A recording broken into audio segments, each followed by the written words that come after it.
নমস্কার, স্বামী talks with Sudip চ্যানেলে আপনাদের সকলকে স্বাগত। রানী রাসমণি দক্ষিণেশ্বরে মন্দির প্রতিষ্ঠা করেছিলেন। বারাণসী যাওয়ার জন্য তিনি তীর্থে বেরোবেন এরকম পরিকল্পনা করেছিলেন, কিন্তু তার আগেই মা ভবতারিণী তাকে স্বপ্নাদেশ দিলেন, আর সেই স্বপ্নাদেশ পেয়ে দক্ষিণেশ্বরে নতুন কালী তীর্থ প্রতিষ্ঠা হলো। আর এই কালী তীর্থে গদাধর হলেন শ্রীরামকৃষ্ণদেব। তার ঠিক 171 বছর পর দক্ষিণেশ্বরে প্রতিষ্ঠা পাচ্ছে শ্রীরামকৃষ্ণদেবের মন্দির।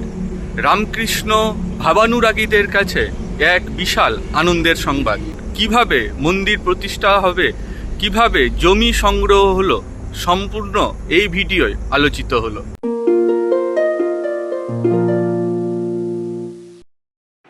বারাণসী যাত্রার সময় রানী রাসমণি স্বপ্নাদেশ পেয়ে গড়ে তুলেছিলেন কালী মন্দির। গঙ্গার তীরে দক্ষিণেশ্বর গ্রামে 1855 সালের 31শে মে বাংলার নতুন কালীক্ষেত্র ভবতারিণী মন্দির প্রতিষ্ঠিত হয়েছিল। তার ঠিক 171 বছর পর দক্ষিণেশ্বরে প্রতিষ্ঠা পেতে চলেছে শ্রীরামকৃষ্ণ মন্দির। রথযাত্রার দিন এই মন্দিরের প্রতিষ্ঠা হবে। জগন্নাথ দেবের স্নানযাত্রার পূর্ণ দিনে রামকুমার চট্টোপাধ্যায়ের পৌরোহিত্যে প্রতিষ্ঠিত হয়েছিল ভবতারিণী মন্দির। কামারপুকুরের কিশোর গদাধর চট্টোপাধ্যায় দাদার হাত ধরে উপস্থিত হয়েছিলেন মন্দিরে। পূজারীর দায়িত্ব গ্রহণ করার পর ভবতারিণীকে কেন্দ্র করে গদাধরের সাধন জীবন গড়ে ওঠে। গদাধর হয়ে ওঠেন শ্রীরামকৃষ্ণ। রানী রাসমণি প্রতিষ্ঠিত কালীক্ষেত্র পরিণত হয় শ্রীরামকৃষ্ণের সাধন ক্ষেত্রে। দীর্ঘ 14 বছরের সাধনার পর শ্রীরামকৃষ্ণের পুণ্যভূমি, যত মত তত পথ, ঈশ্বরই সত্য, সব পথ দিয়ে তাকে লাভ করা যায় এখান থেকেই প্রচার করেছিলেন। তার সেই উদার উপলব্ধির আকর্ষণে দলে দলে বহু মানুষ উপস্থিত হয়েছেন দক্ষিণেশ্বরে।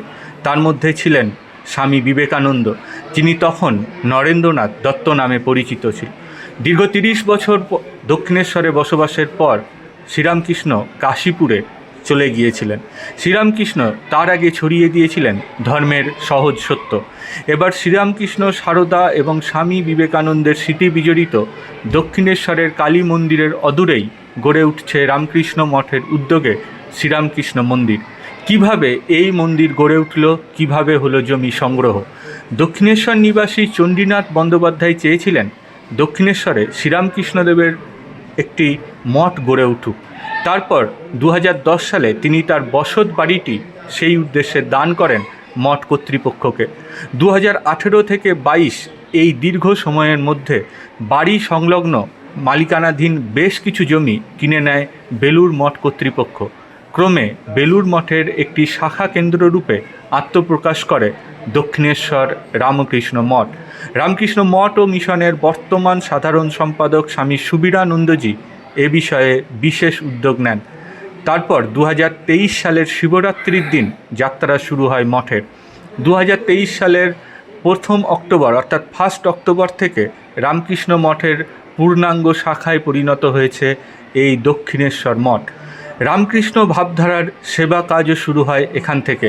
রামকৃষ্ণ মঠের তৎকালীন অধ্যক্ষ পরম পূজনীয় স্বামী শরণানন্দজি নতুন মন্দিরের ভিত্তিপ্রস্তরও স্থাপন করেছিলেন। শ্রীরামকৃষ্ণ কথামৃতে উল্লেখিত দক্ষিণেশ্বর কালী মন্দিরের খিড়কির ফটকের পাশেই গড়ে উঠেছে শ্রীরামকৃষ্ণ মন্দির।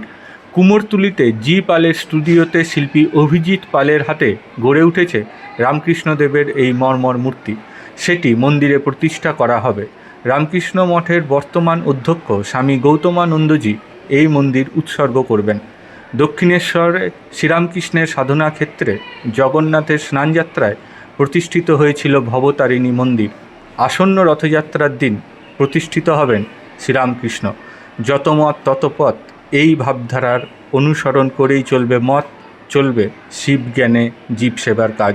কেমন লাগলো ভিডিও অবশ্যই জানান কমেন্ট বক্সে।